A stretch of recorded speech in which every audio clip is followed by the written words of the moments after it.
In this next module, I'm going to talk about communicating with the media and with the general public about your work. So after you've gotten some publications in the literature, oftentimes you will get contacted eventually by a journalist who's interested in your work. Even if you don't have something in science or nature, sometimes when you've got a paper, even in a lesser impact journal, sometimes it can be something that's of general interest, and you may be contacted by a journalist who wants to talk with you about the work. And in general, it's a good opportunity to share your work with the public. So it's a great thing to be interviewed by a journalist and to get to talk with the media. In the next module after this module, I actually have a panel discussion where I'm talking with 3 of my former students who have actually had numerous encounters with the media, and they're going to give you some advice and some tips about how to be interviewed by a journalist. So I'm going to keep this module short, and because you're going to get a lot of advice from them in the next module. But I spend a lot of time, I do a lot of science journalism, so I actually do a lot of interviews. So I'm just going to tell you a little bit from the interviewer's perspective, and also give you some tips for specifically how to talk about numbers with journalists and the lay public. So a few things to keep in mind when you're being interviewed by a journalist. So what is it that journalists are looking for? So when I'm interviewing a scientist, I want to understand the science. That's paramount. I want to understand what's going on with the science. And so I may have some very specific questions that I ask the journalist to help clarify some of the science if I don't understand it. Beyond understanding the science, however, I have to write an interesting and compelling story about the work. And so some things that I'm looking for in my interview is I'd like the researcher to give me a sense of some big picture ties. What's the overall significance of the work? That's very helpful for me in crafting my story. I also want to know, of course, how the research affects people. So if you're doing something in basic research, it's nice to be able to tell the journalist, how might this affect your readers, even in the long term? Why is this important? Why might this be important to the readers of this of the media outlet? Also, journalists have to write about new things. They have to have a news hook. There's some reason why it's being written about now. So if you can tell the journalist what's different or new about your results, what distinguishes it from previous studies, that's very helpful. I'll just give you sort of a warning here that when I'm interviewing somebody, if they use some nice, colorful language, I'm often going to directly quote them on that, because, of course, I have to write up an interesting and engaging story, so colorful prose makes a great quote to throw in the article. So just be a little bit careful, because if you do use colorful prose, it's great. Journalists love it. But if you use something that's, like very harsh or that might end up in the article if it's very colorful. So just keep that in mind. We really want you to use good language. Just be a little bit careful.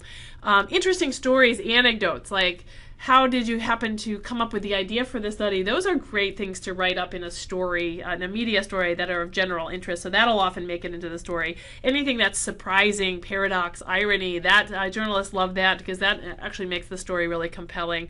So if you were, going out to you were trying to find a weight loss drug, and it turned out that you ended up finding a cancer drug, that's an interesting type of story that you might share with the journalist.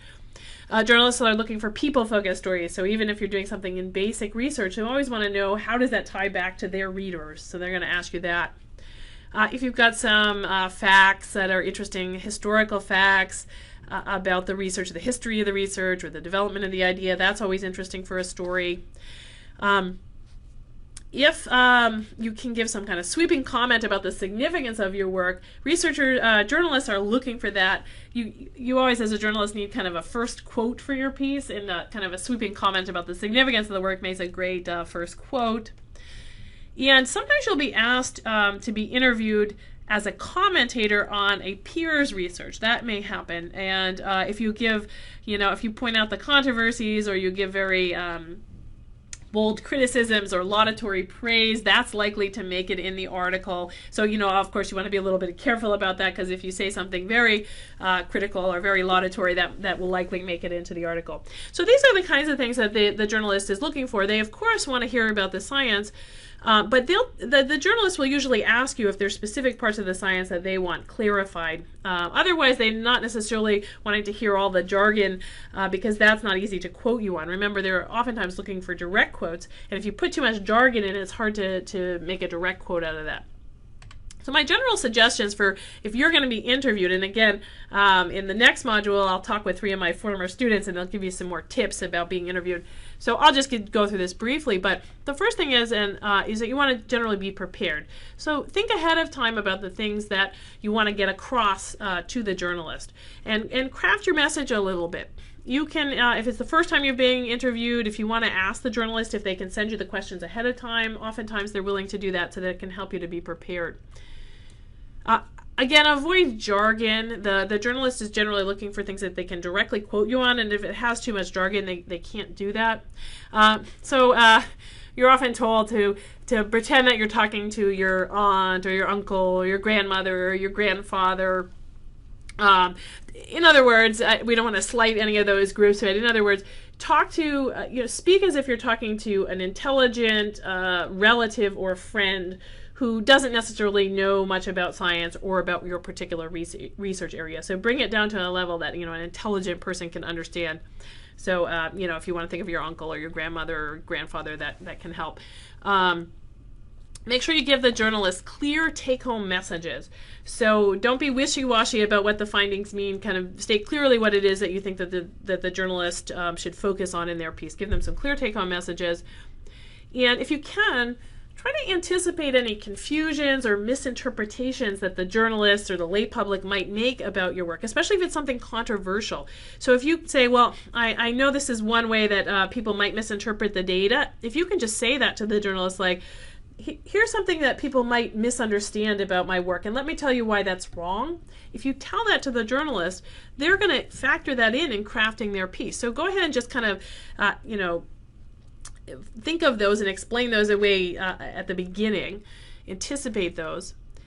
Make sure you give a clear statement of the key limitations of your work. The journalist might not ask you for that, but it helps if you can give a clear statement of what are the limitations of your work, what's the context.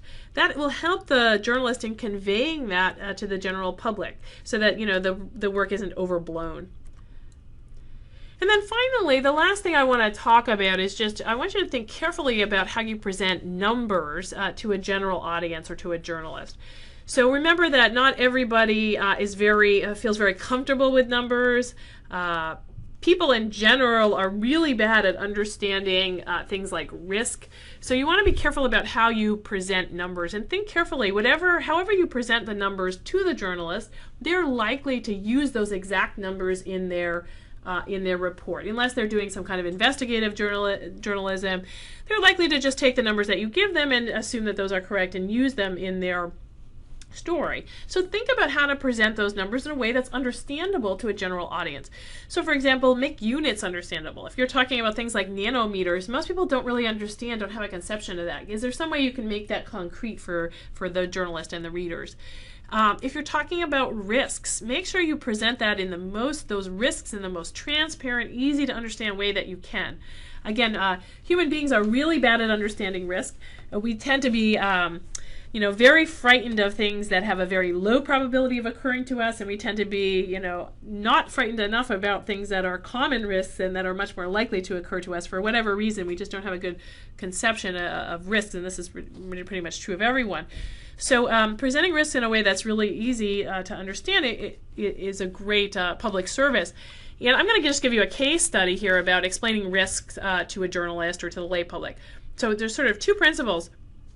Keep in mind that for most people, whole numbers are easier to understand than fractions and percents. So you as a scientist probably deal every day with units and fractions and percents, but keep in mind that most people don't deal every day with numbers. And for all of us, whole numbers are always easier to understand than fractions and percents. So think about whether or not you can put your numbers in some way into whole numbers, and I'm going to give you an example of that in a minute.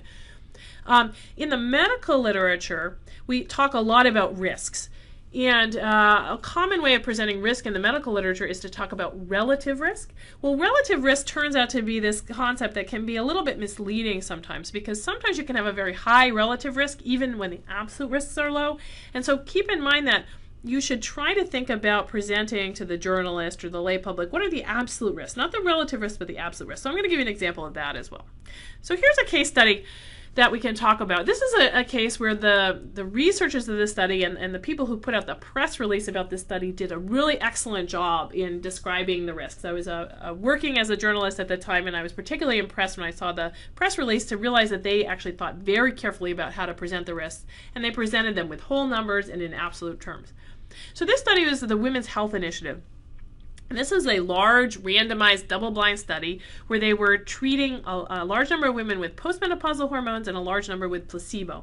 And this study answered a lot of questions about postmenopausal hormones. You've probably all heard about it. It was actually halted in 2002. The hormonal part of the study was halted in 2002 because hormones were found to significantly increase the risk of breast cancer, which was actually expected, but what was unexpected was that the hormones were found to increase the risk of heart disease, and that was completely unexpected. And so it turned out that they had to halt the study because the risks of the hormones turned out to be greater than the benefits. Now, at the time the study was halted, there were 14 million postmenopausal women taking the hormones. So you have to think about delivering this. Of course, this was going to be picked up by the media, and the researchers had to think carefully about how to deliver this result to the public, where they're saying, hey, hormones are bad and there's all these women taking hormones. So how do we put that in a way that's understandable and is not going to frighten too many people unnecessarily? So there's a couple of different ways they could have presented the risks in this study. So first of all, there's something called a relative risk. So it turns out that if you looked at this study, the relative risk for invasive breast cancer, so if you compare women who were on hormones to women who were taking placebo, the relative risk, which is made by taking the risk in the hormone group and dividing it by the risk in the placebo group, that turned out to be 1.26. For heart disease, the relative risk turned out to be 1.29. And so the way you interpret those relative risks is you would say women who take hormones have a 26% increased risk of breast cancer and a 29% increased risk of heart disease. Now you have to ask yourself, though, is that the best translation for the public? Those relative risks don't tell you what the baseline risk of getting breast cancer or the baseline risk of getting heart disease is. They just tell you that there's a 26% increase in one group relative to the other. So that can be a little bit misleading because those sound like really big increases in risk. But think about the numbers in another way. So here were the same results presented as absolute risks. So in that study, it turned out that the risk of invasive breast cancer for women on hormones, their risk was 0.38% per year. So that's a very low risk to an individual woman. If you were on a placebo, the risk was 0.3% per year. So you can see that even though that 0.38% versus 0.3% is a 26% increase in risk, it's only that's the relative risk increase. In absolute terms, the risk increase is only 0.08% per year. So you can see how much less scary it sounds when you put something in an absolute risk, because the absolute risk is low to begin with. So even though you are increasing it a significant amount, the risk still remains low.